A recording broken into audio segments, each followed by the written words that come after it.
Shop today. The season's closing in really fast. It's March 31st is the first event, and I'm not missing it. I promise this. I'm going, even if my car's on 100%, just go and try and shake it down, do what I can do. See if any major problems come up other than what I already think is gonna happen. But so I want to really smooth out my power right now. I'm thinking it's mostly a cam issue. I think the cam is just like a really low down cam, and combined with that, intake isn't the best, and the motor was like kind of built to be streetable, which a lot of these old heads build the motors to be streetable, which means like they make good power, but they make a lot of torque, and they're all for down low. But like I don't really care if the power band's up higher. I can work with that, and I'm more used to driving like that. So right now it just doesn't have like anything up top. So I'm switching to a big single plane intake. Not big actually. This is like a low rise single plane. But I just picked it up yesterday, got it powder coated on the way home. Picked it up this morning from Powder Coat, came out killer. My buddy Eric did it. If you're in South Jersey, you need some of the powder coat stuff. K&E Customs, they did this for me for pretty cheap too. Probably gonna get my valve covers done to match, just so they're both gloss black. But yeah, it's a Wyand Accelerator 7546, but it's a slightly earlier version. So the only thing that this doesn't have is the divider plate. And the divider plate basically, like they said, it's actually an extremely noticeable difference for more mild cans, which is what I have. So I'm gonna actually make my own and add my own divider plate. The only difference is the newer manifolds have this notched out and a little plate drops in. So I'm gonna notch this myself. I already have it marked out, and make my own plate. And then hopefully we'll be able to make some decent power all the way across and have some more top end. So here's what I did. I drilled these holes as like the end point of the cut, and I'm just gonna take the cutoff wheel here. You know, not the best for aluminum, but it'll work perfectly fine for this, and run that straight down. And then I was originally gonna use this piece of sheet metal because it's just what I had. I have thicker steel, but you don't want to use steel because you shouldn't paint it. It'll end up getting eaten off in your motor, and it's gonna rust if it sits. So this was a little bit thin and flimsy though. But then I found I had a piece of this, and street signs are super strong. Like I love using street signs for fabricating stuff, and this is what we're gonna use for the divider once I cut this. So here's the two slots. And they're clearly not that perfect, but I had to use like my die grinder, which I hate using. It's a piece of shit. Because my other grinder, like this piece, even with a brand new disc, I use my other one with a fresh disc. This piece would hit right on the the flange before the blade could get deep enough to cut, because the casting's pretty thick right here. But here's the plate. It drops right in there, and it does have like, it can kick either way because there's like a V in the plenum there, as you can see, like a hill, mountain. Drop her in there. I'm just gonna RTV right on these edges, so it'll kind of hopefully hold it in place to be straight up and down. And then I'm gonna get a new gasket because I have a couple that came with the Phytech, and one of them will fit in here perfect. And I'll be ready to throw this on the car. On the car with the intake manifold. So I got everything off. I'm almost ready to go back together. I had to get new bolts. I had to get Allen head bolts. I would have rather bought ARP, but I didn't have the time. I didn't want to wait for them, so I just got these. As you can see, these bolts, like there's no way that's even gonna go in. It's so tight in there.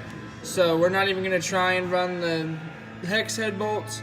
I just bought another Felpro gasket set. Sorry, it's absolute mess over here, but I bought a Mr. Gasket set like off the shelf in AutoZone, because they have small block Chevy parts in aisle 5 by me, and you don't have to like go in the back. So they didn't have the Felpro set that I had asked for. So let me just grab the Mr. Gasket set. It was $5 more, and it was absolute trash. It didn't line up right, and it actually like started to crack. Like the cork, I guess they were corked. They're not like Felpro, which are way nicer. Started to like crack just putting it on. So I actually returned it, like covered in RTV and everything. AutoZone was super cool and took it back, and I got a brand new Felpro set, and I also got a thermostat gasket and a Kit Kat for $5 less. So definitely don't even mess with Mr. Gas. Here's the intake all the way on. Seeing it on here, I really have to get my valve covers matched because it's just like way different. This is more of like a wrinkle black, and this holds dust so bad, and I hate it.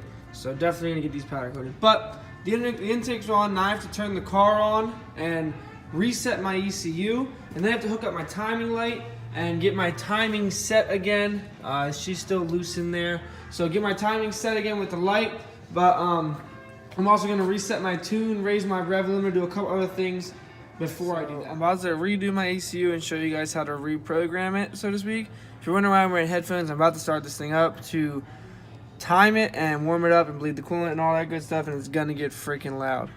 But you're gonna go to your FiTech screen, go to this here where it says write cal to ECU, hit OK. It should say all the way down here somewhere, default V8 T198i, hit OK. You have to download this to 100%. Boom, so it just downloaded. It's gonna go back to here. Now you have to basically do the basic tuning again. Go to Go EFI, initial setup, engine setup, and basically just set it. And I mean, I won't want my rev limiter at 7,000. I want it a little bit lower.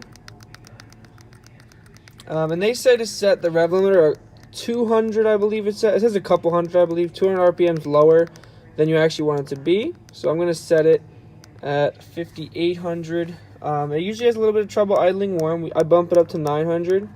I leave it at 355 because apparently this motor is bored. And the cam, it'll actually give you like a the settings for that based on the vacuum on the thing. This just turn on to 70. No, leave that actually. That's fine. It's just the voltage, which doesn't actually affect anything on mine because I don't have it hooked up. So that's all you need to do. Confirm it. Confirm it. Confirm it. Confirm it. Confirm. Confirm. And then it says to go back. Hit the back on the touch screen. Right there. I rebooted it. It wouldn't let me hit the back button. Like the screen was like messing up. But go to initial setup, engine setup, and everything you just did save, so you're good to go. And you can actually start the motor if you want to.